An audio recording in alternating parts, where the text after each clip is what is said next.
నమస్తే, welcome to NTV. నేను మీ హారిక. జనరల్గా మనం చాలా సినిమాలు చూస్తుంటాం, బట్ ఒక సినిమా తీయాలంటే ఎన్ని కష్టాలు పడతారో తెలియాలంటే ఈ సినిమా చూడాల్సిందే, అదే భరతనాట్యం. మరి ఈ మూవీలో అయితే కామెడీ, సస్పెన్స్, లవ్, స్ట్రగుల్స్ అన్ని కాంబినేషన్లో ఈ మూవీ మన ముందుకు రాబోతుంది. అదే భరతనాట్యం ఆన్ April 5th. మరి ఈ మూవీ ముచ్చట్లు తెలుసుకోవడానికి ప్రస్తుతం మనతో పాటు టీం అంతా ఉన్నారు. హీరో సూర్య గారు, హీరోయిన్ మీనాక్షి గారు అండ్ డైరెక్టర్ మహేంద్ర గారు. హాయ్ అండి, ఎలా ఉన్నారు? ఐఎమ్ గుడ్ అండి. అంటే మూవీ ట్రైలర్లో అయితే మస్తు మజా వచ్చింది, మరి మీ ఎనర్జీ రావట్లేదు ఏంటి ఇక్కడ? ఎస్ మేమంతా టూర్లో తిరుగుతున్నాము, కొంచెం స్లీప్లెస్గా ఉంది ప్రమోషన్స్లో, బట్ ఫుల్ ఎనర్జీతో ఉన్నాం అట్ ద సేమ్ టైం. మీకు మజా ఇవ్వడానికి మేము ఇలా అయిపోతాం. At the end of the day ఆడియన్స్కి మజా ఇవ్వాలి అయితే మూవీతో అయితే. ఓకే, సో ట్రైలర్ టీజర్ చూసినామండి, లైక్ చాలా మంచి ఎలిమెంట్స్ కనిపించినాయి. అంటే అటు డైరెక్టర్ అంటున్నారు, సస్పెన్స్ అంటున్నారు, మధ్యలో గ్రీడీనెస్ వస్తుంది, లవ్ స్టోరీ వస్తుంది. అసలు ఎలా ఉండబోతుంది మూవీ? మస్తు ఎంటర్టైనింగ్ ఉంటుంది. లైక్ బ్రెయిన్ ఇంట్లో పెట్టేసి వచ్చి సినిమా చూసేసి మస్తు నవ్వుకొని వెళ్ళిపోవచ్చు. అంతే అంటారా? అంటే మూవీలో అయితే ఈ యాంగిల్స్ ఉన్నాయి, బట్ మూవీ పేరు కింద భరతనాట్యం అని పెట్టారు అనేది అర్థం కాలేదు. టైటిల్ భరతనాట్యం, బట్ ఇది సినిమా భరతనాట్యం గురించి కాదు, ఆర్ట్ ఫామ్ గురించి కాదు. బట్ ఇది భరతనాట్యం అనేది చాలా ఇంపార్టెంట్ ఎలిమెంట్ ఈ సినిమాలో. దాని చుట్టూరే స్టోరీ వరల్డ్ అంతా రన్ అవుతూ ఉంటుంది. Hero, protagonist and crime world అంతా దాని చుట్టూ రౌండ్ అవుతూ ఉంటారు. అది ఎలా అనేది సినిమాలోనే రివీల్ చేయగలుగుతాము. బట్ వెరీ ఇంట్రెస్టింగ్ అనమాట, ఇంట్రెస్టింగ్ ఎలిమెంట్ అది ఈ సినిమాలో. బట్ మూవీ చూసాకైతే అర్థమవుతుంది భరతనాట్యం అనే టైటిల్ అయితే యాప్ట్ అని అనిపిస్తుంది. ఎస్ ఇంకొకటి దీనికి ప్యారలల్ ఇంకొక టైటిల్ అని చెప్పలేం, పెట్టలేము. ఓకే, యాప్ట్ అయితే ఓన్లీ భరతనాట్యం అయితే పర్ఫెక్ట్ అంటారు. ఓకే, సో మూవీలో మీ రోల్ చూసాము, లైక్ క్యూట్ అనిపించింది. And most importantly me slang అసలు, అంటే సగం తెలుగు సగం హిందీ, ఒక తెలంగాణ అమ్మాయి అంటే హైదరాబాదీ హిందీ ఉంటుంది కదా, అలా అనిపించింది. So how was your role in this? Role is good. I'm from this character is North Indian, so she knows koncham Telugu, koncham Hindi, so and very sweet. Like every girls can relate it with this character. Okay, కానీ sadistic girl friend అన్నారండి. ఇంత pretty అమ్మాయిని మీరు sadistic girl friend అని ఎలా అనగలుగుతారు? అసలు లేదు seriously.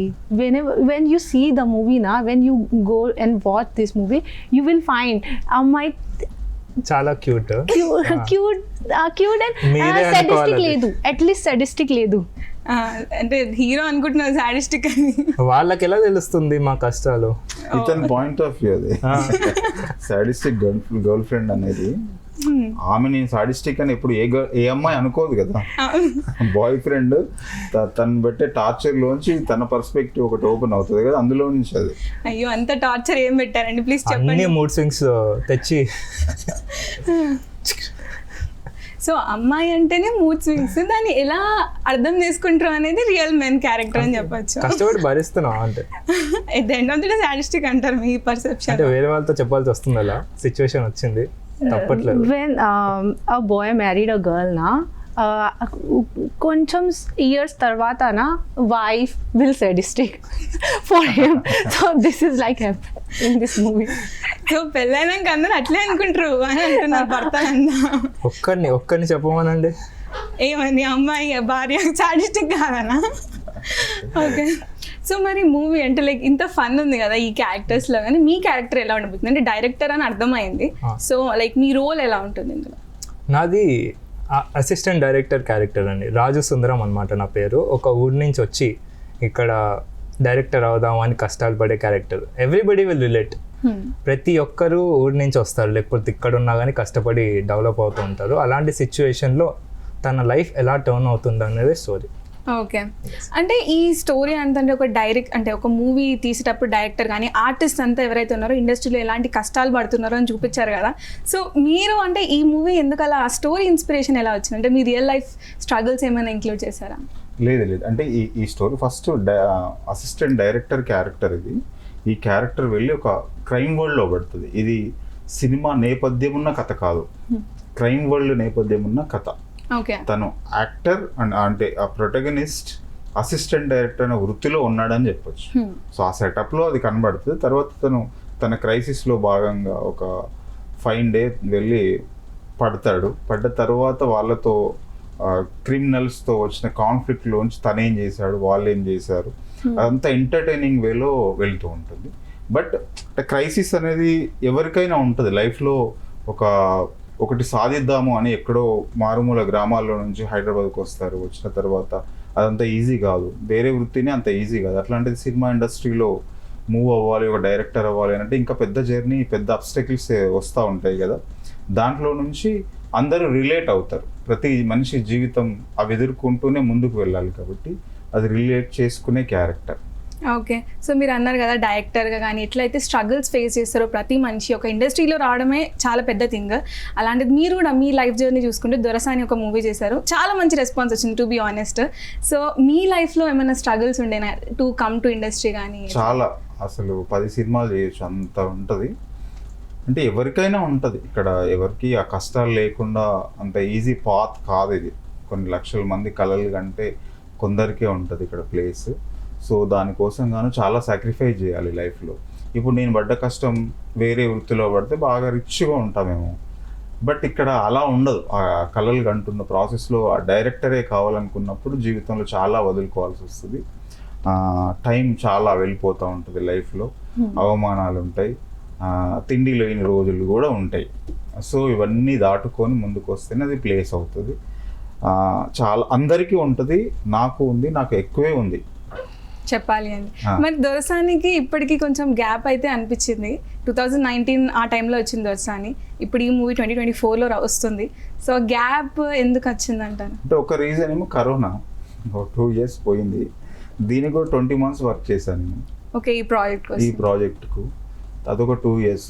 అంతకంటే ముందు అంటే దొరసాని తర్వాత ఇమ్మీడియట్లీ ఒక ప్రాజెక్ట్ సెటప్ చేసే ప్రాసెస్లో ఒక పెద్దది జరగబోతున్న టైంలోనే కరోనా వచ్చింది. ఆ తర్వాత అది ఫైనాన్షియల్ అంటే బడ్జెట్ రిలేటెడ్ ఎక్కువ ఉన్నాయి అనుకొని దాన్ని చర్చిస్తున్న దశలోనే కరోనా రావడం, టైం వెళ్ళిపోవడం. ఆ తర్వాత ఈ స్టోరీ లైన్ సూర్యాదే, ఓకే, తనే రాసుకున్నాడు అనమాట. దాన్ని డెవలప్ చేసి చేయడం జరిగింది.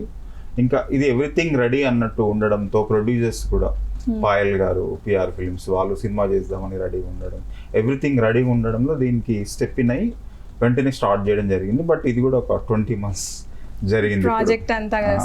సో అది అంటే అది చాలా ల్యాగ్, అంటే చాలా ఇంత గ్యాప్ అని అనిపిస్తుంది చూడడానికి, కానీ అదేం లేదు, నేను ఎంగేజ్గా ఉన్నట్టుగానే నాకు ఉంది.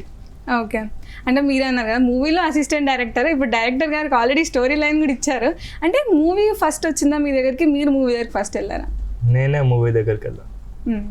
అంటే ఎందుకు, అంటే లైక్ ఈ కైండ్ ఆఫ్ స్టోరీ తీసుకోవాలి, ఈ కైండ్ ఆఫ్ జానర్ అంటే ఎందుకు అలా అనిపించింది? అంటే లైక్ బేసికలీ ఇంత మంచి అంటే ఇలాంటి ప్రాజెక్ట్ చేయడంలో మీ అంటే ఏం ఎక్స్పెక్టేషన్స్ ఉన్నాయి మీకు? అంటే నేను ముందు వర్క్ చేసిన సబ్జెక్ట్ వెరీ సీరియస్ సబ్జెక్ట్ అనమాట. And as a writer I was working on. So తర్వాత I want to write something fun, very entertaining. ఇప్పుడు సినిమా బ్యాక్ డ్రాప్ ఉంది కానీ ఇట్స్ నాట్ అబౌట్ మూవీస్ అనమాట, it's about something else, it's about Bharatanatyam. మీకు అర్థమే కావట్లేదు అసలు, భరతనాట్యం అంటున్నారు, మూవీలో భరతనాట్యం ఎలిమెంట్ లేదు కానీ at the end of the day connection ఉంది అంటున్నారు. మూవీ భరతనాట్యం గురించే ఉంటుంది. ఈ సినిమా అసిస్టెంట్ డైరెక్టర్ అనేది క్యారెక్టరైజేషన్ కానీ, వాళ్ళ జాబ్స్ కానీ, సాడిస్టిక్ గర్ల్ ఫ్రెండ్ అనేది, సో వీళ్ళందరూ ఇన్వాల్వ్ అయ్యి ఏం జరుగుతుందో అదే భరతనాట్యం. ఓకే, అంటే లైక్ మీ ఇద్దరి లవ్ స్టోరీ ఎట్లా ఉంటుంది మధ్యలో మరి మీ ఇద్దరిది? It's like a Tom and Jerry. Not Tom and Jerry. Dominating. Over dominating Tom and Jerry lo. She is Tom. Okay, then I am the Jerry. కానీ ఎంతైనా ఆడియన్స్కి టామ్ అండ్ జెర్రీ అంత cute couples అంటే ఆబ్వియస్గా love వచ్చేస్తుంది ఆడియన్స్కి అయితే ఆ Tom and Jerry love stories. ఆ పాకెట్ మనీ ఇచ్చి మరీ పెంచుతుందండి. చూడండి ఇంత బాగా చూసుకుంటుంటే మీరు సాడిస్టిక్ అంటున్నారు. టైంకి ఇవ్వట్లేదు పాకెట్ మనీ. అయ్యో పెద్ద సమస్యే. సో అంటే లైక్ ఇంకోటి నాకు బాగా నచ్చింది ఈ ట్రైలర్లో ఏది అంటే మధ్యలో ఒక పుష్ప స్టైల్ వచ్చింది, ఒక బాలయ్య బాబు డైలాగ్ వచ్చింది, పవన్ కళ్యాణ్ మేనరిజం వచ్చింది. అంటే మళ్ళీ మగధీరలో రందే బిల్ల ఉంటారు కదా, ఆ హెల్మెట్ అంటారా లైక్ ఆ కిరీటం ఉంది. అంటే ఇన్ని మూవీస్ కలిపి సీన్స్ ఉన్నాయి, అసలు ఏంటిది? అవి కొంచెం ఇప్పుడు రివీల్ చేయలేము, ఇంట్రెస్టింగ్ అవన్నీ కూడా. బట్ అదంతా మనం ఫన్ జనరేట్ చేసే ప్రాసెస్సే ఉంటుంది. బట్ సినిమాలో ఆ క్యారెక్టర్స్ ఏం జోక్ చేయడం అట్లాంటి ఇది ఉండదు అసలు. వాళ్ళు చాలా సీరియస్గా వెళ్తుంటాయి క్యారెక్టర్స్, వాళ్ళకు గోల్స్ ఉంటాయి. వాటిని అచీవ్ చేసుకోలేక ఏదో ప్రాబ్లమ్స్ జరిగి ఆ ఆబ్స్టకిల్స్లోంచి వాళ్ళు ముందుకు వెళ్తూ ఉంటే వాళ్ళకి ఎదురుపడ్డే సిచ్యువేషన్స్ అవన్నీ మనకి ఫన్ జనరేట్ చేస్తుంటాయి. క్యారెక్టర్స్ చాలా సీరియస్ ఉంటారు, చాలా సీరియస్గా నడుస్తుంటుంది డ్రామా, వాళ్ళందరికీ ఫైట్లు ఉంటాయి. అంటే ఫైట్లు మీన్స్ యాక్షన్ అని కాదు, కాన్ఫ్లిక్ట్స్ ఆ క్యారెక్టర్స్ మధ్య అట్లా ఉంటాయి. కానీ అదంతా మనకి ఫన్ జనరేట్ చేస్తూ ఫుల్ వస్తుంటుంది. సీరియస్ ఉంటుంది అన్నమాట, ఫుల్ డార్క్ కామెడీ. అంత సీరియస్గా ఉంటారు వాళ్ళు, కానీ బయట ఆడియన్స్ చూసి వాళ్ళకి మాత్రం నవ్వు తెప్పిస్తుంటారు అనమాట. అంటే ట్రైలర్లోనే అంటే లైక్ వైవా హర్ష గారి క్యారెక్టర్ అయితే రీమిక్స్ అనిపించింది అసలు. ఒక్కొక్క కాస్ట్యూమ్స్ అంటే డిఫరెంట్ పోస్చర్స్, జెస్చర్స్ అంటే ఈ డైలాగ్స్తో కలిపి చాలా బాగా అనిపించింది. So how was it working with Viva Harsha garu? It's like అంటే చాలా ఇయర్స్ నుంచి ఆయన ఇండస్ట్రీలో ఉన్నారు అండ్ ముందు మంచి మూవీ కూడా చేశారు. So how is it? Viva Harsha ఎక్కడో పల్లెటూరు నుంచి తను సిటీకి హీరో అవుదామని వచ్చే క్యారెక్టర్ అనమాట.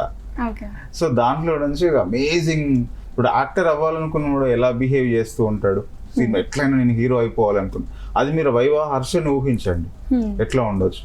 అప్పుడు తను తన టాలెంట్ని చూపించుకునే ప్రాసెస్ కావచ్చు, ఏ యాక్టర్ అయినా కూడా ఒక ఇమాజినేషన్ వరల్డ్లో తనని తాను ఊహించుకుంటూ బ్రతుకుతూ ఉంటాడు కదా. తనకేం జరిగింది, తనేం చేశాడు సినిమాలో అనేది చాలా ఫన్ జనరేట్ చేస్తుంటుంది. ఆ క్యారెక్టర్ కూడా సీరియస్ కానీ మనకు బాగా నవ్వు వస్తుంటుంది. ఓకే. అండ్ రీసెంట్గా నేను చూసాను, మీరు అన్నారు అంటే లైక్ ఈ మూవీ యానిమల్ మూవీ కనెక్ట్ కాని వాళ్ళు ఈ మూవీ కనెక్ట్ అవుతారు అని అన్నారు. అంటే అర్థం కాలేదు అసలు, ఏంటది ప్లీజ్? సినిమాలో డైలాగ్ ఉంటుంది అనమాట, వైలెన్స్ లేకపోతే సినిమాలో చూస్తున్నా సార్ అని.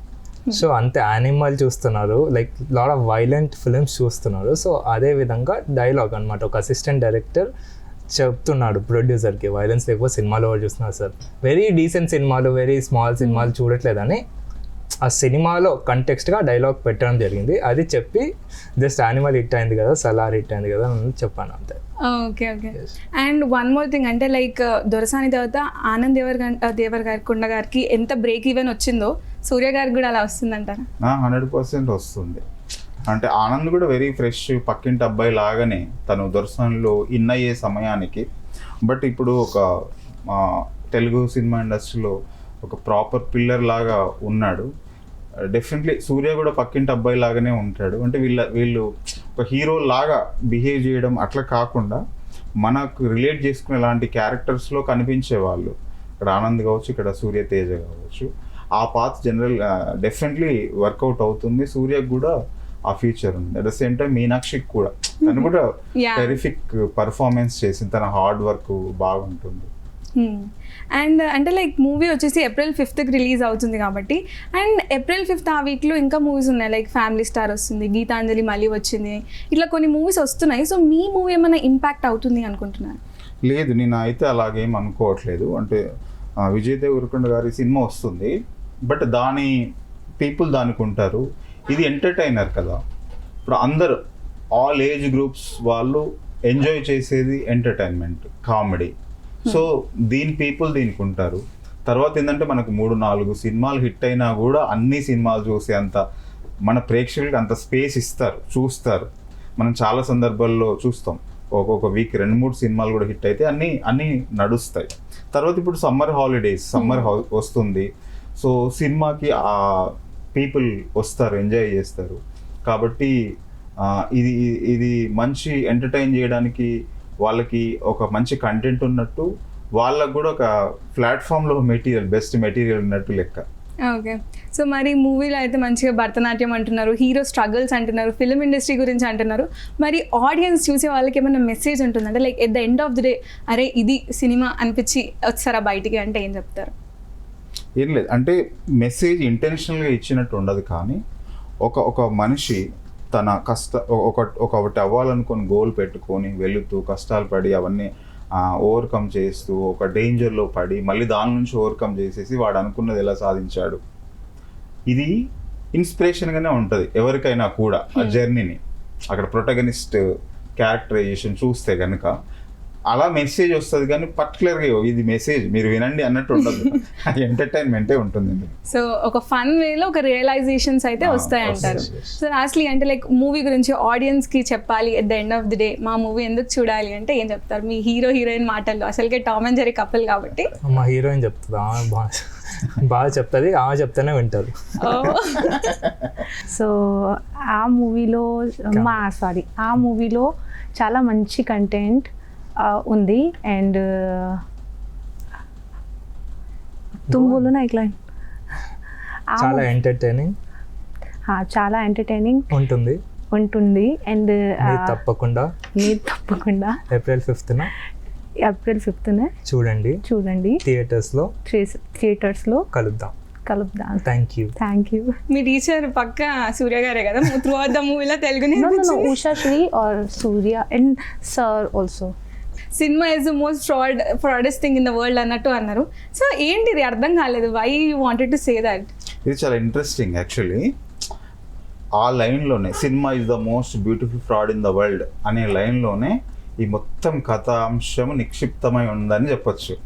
అయితే అది ఈ సమయానికి అర్థం కాదు, కానీ సినిమా మనం చూస్తున్నప్పుడు బాగా రిలేట్ అవుతుంది. ఓహో ఇదా కథ అనేది దాన్ని అది ఫీల్ చేస్తుంది. అదొక స్టేట్మెంట్, ఒక వరల్డ్లో ఒక పెద్ద ఫిల్మ్ మేకర్ చెప్పిన స్టేట్మెంట్. బట్ ఈ కథకి మన కథకి చాలా యాప్ట్ అన్నమాట. అది అంటే రియల్ లైఫ్లో కూడా మూవీస్లో ఇలాంటి ఈ స్టేట్మెంట్ వర్త్ అవుతుందంటారా, యాప్ట్ అవుతుందంటారా రియల్ ఇండస్ట్రీలో?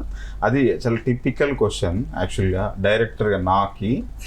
బట్ అది లేదు అని చెప్పడానికి లేదు, ఉంది అని చెప్పడానికి లేదు, ఇన్ బిట్వీన్ ఉంటుంది. అది పర్సన్కి పర్స్పెక్టివ్స్లోంచి చెప్పాల్సిన ఆన్సర్ అది. ఓకే, సో ఇండివిజువల్గా ఎవ్రీ మూవీ డిఫర్ అవుతుంది అంటారు. అండ్ వన్ మోర్ థింగ్ అంటే టీజర్ ఓపెన్ చేయగానే ఒక మంచి బీజిఎం వచ్చింది, ఒక సౌండ్ అంతా. సో వివేక్ గారి మ్యూజికల్ హౌ ఇస్ ఇట్ అంటే లైక్ మంచి బ్యాక్గ్రౌండ్ సౌండ్ కానీ మ్యూజిక్ కానీ మంచిగా అనిపిస్తుంది. అండ్ సాంగ్స్ కూడా ఒకటి it was nice. How is it? Yes అంటే వివేక్ సాగర్ గారితో మ్యూజిక్ చేయడం అనేది చాలా ఇంట్రెస్టింగ్. ఆయన సౌండ్స్ అన్నీ ఈ రెగ్యులర్ ఫార్మాట్లో ఉండవు. అంటే వివేక్ సాగర్ గారు ఈ సినిమాకి చాలా యాప్ట్, పర్ఫెక్ట్ ఆయన సౌండింగ్స్. ఈరోజు మనం సాంగ్స్ చూసుకున్న మంచి హిట్ అయినాయి, బాగా వర్కౌట్ అయినాయి. తర్వాత రేపు సినిమాలో బ్యాక్గ్రౌండ్ స్కోర్ కూడా చాలా అద్భుతంగా ఉంటుంది. ఇలాంటి సినిమాలు చాలా క్రాకీగా, చాలా గమ్మత్తుగా ఉండాలి కదా సౌండ్స్. అందులో వివేక్ సాగర్ గారు చాలా ఎక్స్పర్ట్. అందుకోసమే తను పట్టుబట్టి ఆయనతో చేయించడం జరిగింది ఈ ప్రాజెక్ట్. ఆయన అసలు అంత ఈజీగా ఒప్పుకోరు. ఓకే, అంటే ఈ సినిమా ఒప్పుకున్నారు అంటే ఆయనకు అంత అర్థమైంది like it's needed for the movie అన్నట్టు. అండ్ వన్ మోర్ డౌట్ ఏమొచ్చిందంటే హర్షవర్ధన్ గారి క్యారెక్టర్ ఉంది కదా, లైక్ మటన్ ఇట్లా తగిలేస్తారు కదా, అట్లా డెడ్ బాడీస్ని తగిలేసి ఉంచినారు. అది వైలెన్సా లేకపోతే ఏంటో అర్థం కాలేదు. ఆ క్యారెక్టర్ కూడా చాలా డిఫరెంట్ అనిపించింది. ఎస్ హర్షవర్ధన్ గారు ఎట్లా ఉంటుందంటే క్యారెక్టర్ తన పాత్ చూసుకుంటే కనుక, కెరీర్ చూసుకుంటే కనుక అన్ని ఒకలాంటి క్యారెక్టర్స్ మనకు కనబడుతూ ఒక సబ్ కాన్షియస్లో ఒక ఫామ్ అవుతుంది ఒక క్యారెక్టర్. కానీ అది బ్రేక్ చేస్తుంది భరతనాట్యం సినిమా. ఇదివరలాగా ఉండదు ఆయన క్యారెక్టర్. ఆయనను వేరుగా చూస్తాం, అమ్మో అనిపిస్తుంటుంది. తర్వాత ఆయన నెక్స్ట్ ఫ్యూచర్లో కూడా ఆయనకు వేరే కైండ్ ఆఫ్ క్యారెక్టర్స్ రాయబడతాయేమో అనిపిస్తుంది. ఇది ఒక మైల్ స్టోన్ లాగా అక్కడి నుంచి టర్న్ అవుతుంది. అంత స్ట్రెంగ్త్ ఉంటుంది. అసలు అజయ్ ఘోష్ గారు, వైవహర్ష గారు, టెంపర్ వంశీ గారిది కూడా చాలా terrific, lengthy and strong character. మస్తలి గంగవ్వ కూడా, గంగవ్వ అయితే క్రేజీ ఉండే అసలు. అండ్ ప్రమోషన్స్ కూడా గంగవ్వ మంచిగా భరతనాట్యం అటైర్ వేసుకొని కనిపిస్తున్నారు. ఓకే, సో మోస్ట్లీ ఈ మూవీ తర్వాత నాకు తెలిసి అందరికి డిఫరెంట్ కైండ్ ఆఫ్ ఇంకా మంచి మంచి క్యారెక్టర్స్ వస్తాయి అనుకుంటా. సో లాస్ట్లీ మీ మాటలో మా ఆడియన్స్కి మీ మూవీ గురించి, మీ మెసేజ్ గురించి అండ్ చెప్పండి ప్లీజ్. ఎస్ అండి, నేను ఎన్టీవీ ద్వారా ప్రేక్షకులకి ప్రేమతో అప్పీల్ చేస్తున్నది ఏంటంటే, దొరసాని ఒకలాంటి సినిమా మీరు ఆదరించారు, ఒక బెస్ట్ ప్లేస్లో ఈ రోజుకి మాట్లాడుతూ ఉన్నారు. బట్ ఇక నుంచి అంటే దొరసాని లాంటి సినిమా కాదు ఇది. నా సెన్సిబిలిటీస్ ఉంటూనే ఒక క్రైమ్ కామెడీలో వేరుగా డీల్ చేయబడింది. ఇది ఒక 2 గంటల 4 నిమిషాల సమయం. మీరు ఆడిటోరియంకి వెళ్ళి కూర్చుంటే ఫ్యామిలీతో కలిసి అందరూ ఎంజాయ్ చేస్తూ కడుపు పట్టుకొని నవ్వుకునేలాగా ఉంటుంది. ఈ సమ్మర్ ది బెస్ట్ స్టార్టింగ్ ఫిల్మ్గా మీకు ఈ సినిమా భరతనాట్యం ఉంటుంది. సో ఏప్రిల్ 5th వెళ్ళి మీరంతా ఎంజాయ్ చేయొచ్చు.